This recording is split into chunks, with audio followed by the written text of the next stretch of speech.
wife and speak about the printers and what's going on. They said they were having issues with their whites, and they noticed that the printer's not printing the same anymore. And I basically say that's common. Person had the printer for 7 months now. If I hear a lot of noise in the background, I have family over today celebrating some things, special occasion. But I decided to jump on for a minute and talk to you guys and just speak about humidity. It's very important. You go, you print for a long period of time, you get your new printer, you're happy, and sometimes people skip over humidity, and having the right print environment for the printer. I don't speak about these things too much anymore on the channel because mainly we focus on just basically manufacturing. Say if you want your t-shirts, you have a clothing brand you came out with, and you say, hey, I want to go get everything manufactured. I want everything in abundance. We can help you out. But so that's why I don't speak about the actual, printers and whatnot and have the right print environment set up. But I'll go ahead and drop a couple of gems down right now. So basically what's going on is that it depends if you are printing out of a home, you know, garage, room, whatever, large industrial area. You have to have the environment regulated. If it's not properly regulated, I mean, it has some type of central, saying AC, some type of system to where this building is regulated, insulated.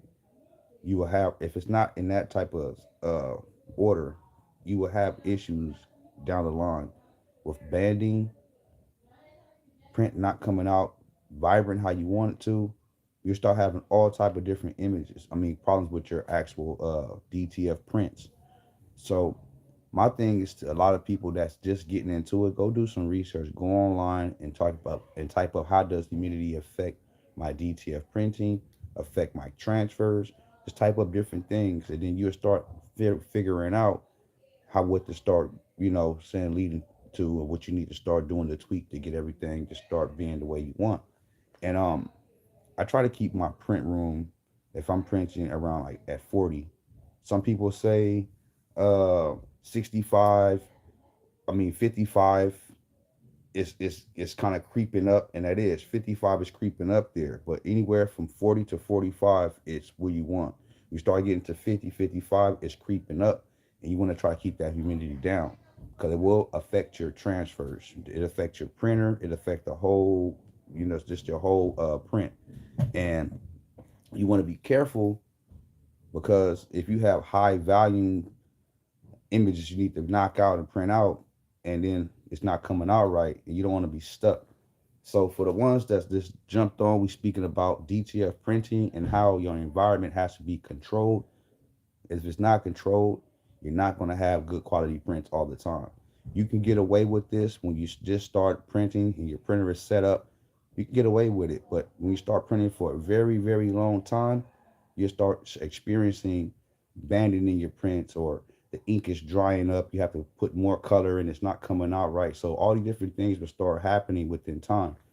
And especially if the climate starts to change from cold, it gets hot and cold again, or it starts to rain, you get that barometric pressure. Did I say it right? Barometric pressure issue. So type up barometric pressure. How does it affect your print quality? And you will see that you will lose colors. Sometimes the color just go completely out, and you was printing perfectly fine an hour or the day before. It was printing fine. The nozzle checks looked amazing, and all of a sudden it just changes, and one color just gone, two colors gone. You do a nozzle check and you do a clean, and it comes back. You see it, and you print again, and it leaves again.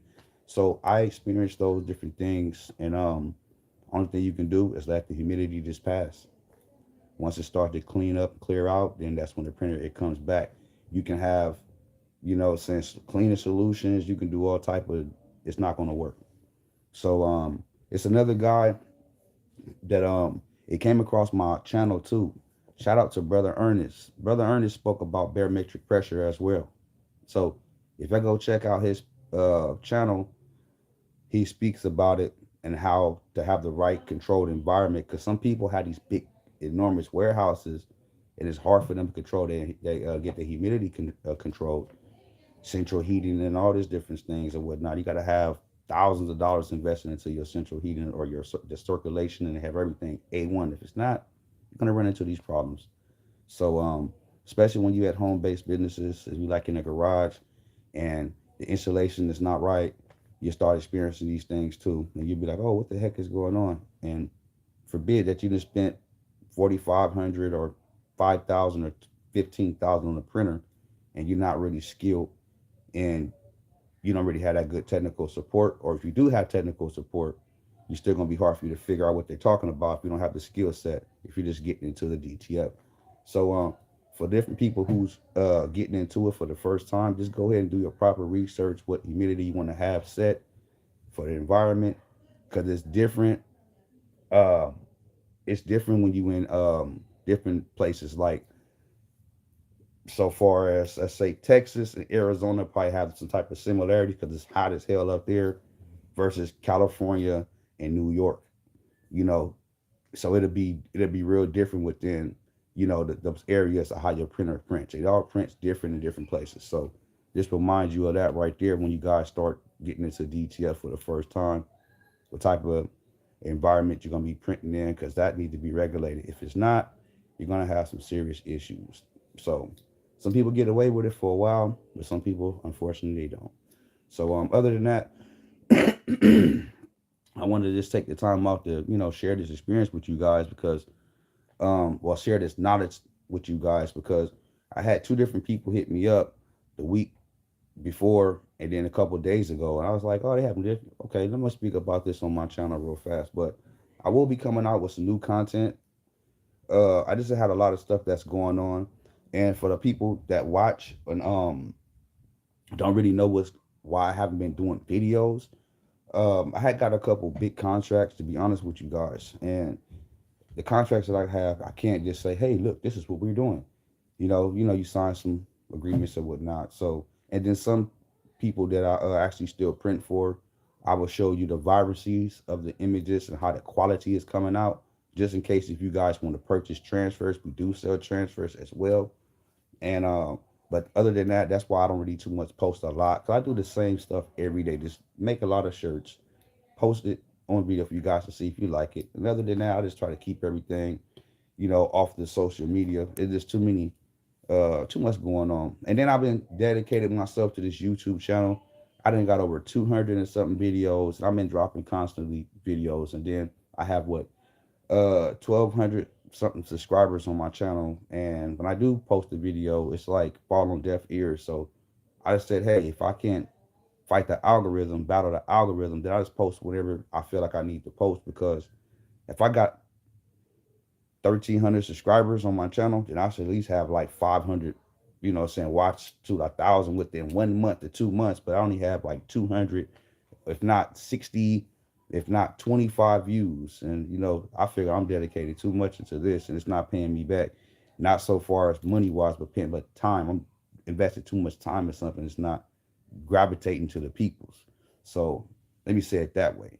So that's why I kind of like step back and say, hey, I put so many videos out. People want the sauce, they want the game, they go watch the videos that's out there for you guys. So if you guys want to watch the old videos, you comment on the old videos. I do answer all the comments, and then people say, hey, how can I get in contact with you? That's the biggest one. How can you get in contact with me, guys? It's FOMDTF.com. My number's at the top of the website. I post a video. When I do post, somebody watches the video and they ask me, hey, how can I reach out to you? And it'd be a link in the description. You click on the link, it will take you to the website. My number's at the top, and you go ahead and take it from there.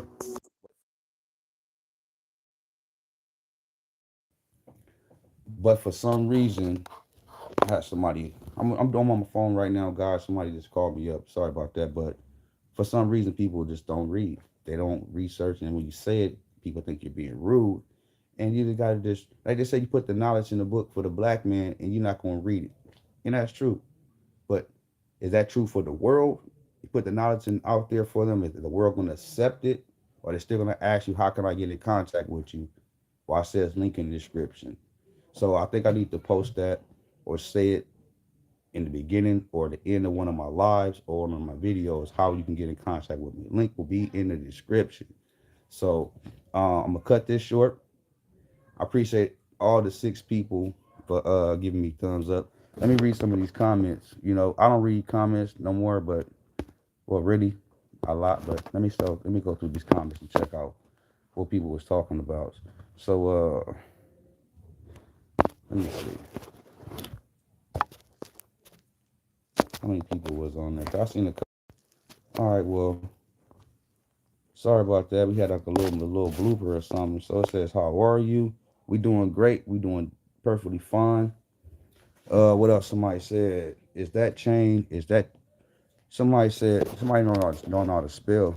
I don't know what they was trying to say, but they can figure it out. I sure will answer a question. Oh, they said if your chain real, my chain is real as a motherfucker, real as they get. I made too much money to be wearing some fake bullshit. And who else got a question? Anybody else had a question? Chain real, watch real, rings real, everything real. Nothing fake about me. You know, for the pocket watchers out there who want to watch. Let me see. Put the comments back up. So anybody else? But yeah, so the reason why I put these videos out is to help people that's coming up with DTF, trying to understand it, or people already got into the DTF printing and went and bought a printer from a company. They charged them a high ass price and just robbed them, just what they call, gave them the bro deal. You know, the bro deal, that means the bend right over deal. A lot of people got those bro deals when they was buying these printers. And you know, here to help you guys, you know, for the ones that's still helpable. For the other people, they just so lost in the sauce. You know, I don't really trip off that. But for the ones who need information, I got you guys. You know, so that's all I can say with that. But yeah, so I don't really too much try to you know, get into it. I did some reactions before, guys, and when I did some reaction videos. They took my first YouTube channel for reacting on somebody else's content, and I wasn't even being rude or anything. I was just talking and saying, "Hey, this is what it is." You know, but sometimes I guess it's all who it is because, like this, what I know about, what I notice about this is selective politicking. That's what I noticed. You know, selective politicking off the back. Some channels do better than other channels. It ain't because of the person is who recommending it, and then YouTube gravitates to it, and then they say, "Hey, put this in front of the people." So I understand all that, but at the end of the day, it's selective politicking. But so let me go ahead and cut this video short. I appreciate the ones that's watching, and shout out to the ones that's just starting out into this DTF. You guys keep your head up because it's gonna be a long one for you guys. And for the ones that's already been in it for a long period of time, you watch any of my videos, I want to hear from the ones who've been printing for a long time, and for the ones who just started out printing. Let me know your experiences because I want to start reacting to experiences with DTF with people who got their channels or people just starting out. Let me know what you guys have going on and how it's been, how is it going for you guys. So let's leave it at that. But I'm gonna get up out of here because I'm about to go out, have some fun with the fam bam. And for the ones that's like what you see, if you didn't subscribe, subscribe. Turn your notification bells on to all. And when I do drop content, guys, you guys will be notified first. And once again, I'm going to end this video with this. If you need to contact me, if you have printer related issues, if you have DTF printing issues and say, hey, I need transfers or anything or whatnot, just contact me, FOMDTF.com. Watch the old videos. Link will be in the description. Share the content with somebody else if you like it. Other than that, I'm out of here. And thank you guys for watching. Peace.